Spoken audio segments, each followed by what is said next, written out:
बाणासुर ने ऊपर देखा, पुकार उठा कि कालम करालम महाकाल कालम गुणागार संसार पारम न तो हम। हे भगवान भूत भावन भोलेनाथ, अपने पुत्र की रक्षा करें। कहते हैं कि रौद्र भगवान का रुद्र रूप प्रकट हुआ। भगवान शिव क्रोध से भर करके कहा कि इस युद्ध को, इस त्रिभुवन में सारे देवी देवता ब्रह्मादिक सनकादिक शिव इत्यादि इस दृश्य को देखने लगे कि भगवान शिव आज कैसे श्री कृष्ण से युद्ध कर रहे हैं। अब आप विचार करें, एक पक्ष में भगवान भोलेनाथ, एक पक्ष में द्वारिकाधीश। देखते देखते विशाल युद्ध का संचालन हुआ महाराज। और भगवान भोलेनाथ ने कहा कि ब्रह्मास्त्र का प्रयोग किया। ब्रह्मास्त्रस्य च ब्रह्मास्त्रम वायव्यस्य च पार्वतम।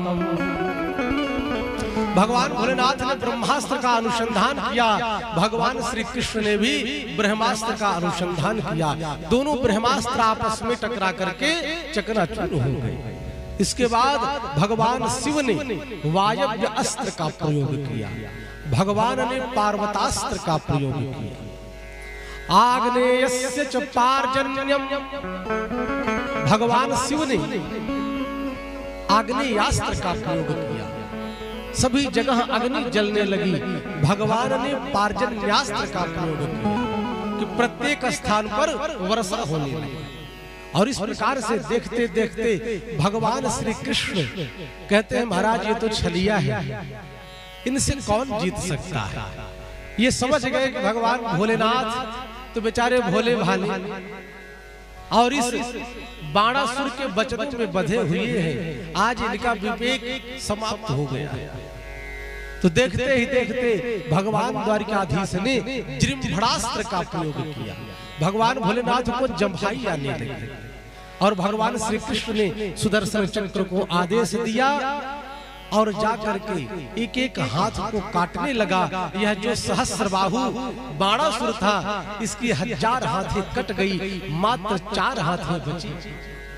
भगवान शिव चरणों में लेट गए, कहा कि हे प्रभु, इसको मैंने अपना बेटा मान लिया, कम से कम इसकी रक्षा कर दे, नहीं तो लोक में मेरा बड़ा अपमान होगा। कहेंगे कि बताओ, शिव का यह पुत्र था और इसको भी भगवान ने मार दिया।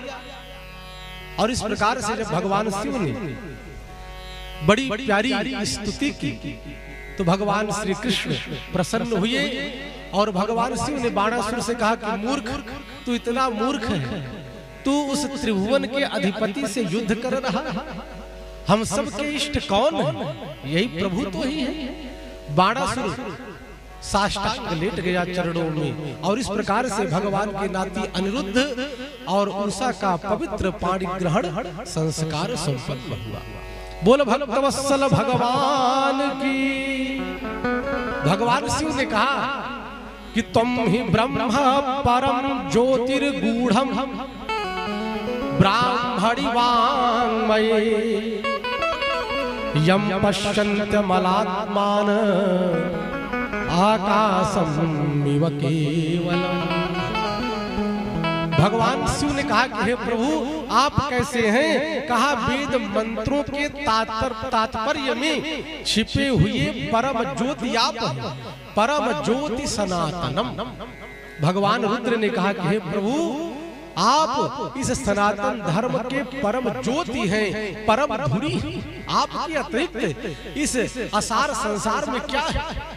हे प्रभु, यह सारा सृष्टि आपका, हम सब आपके।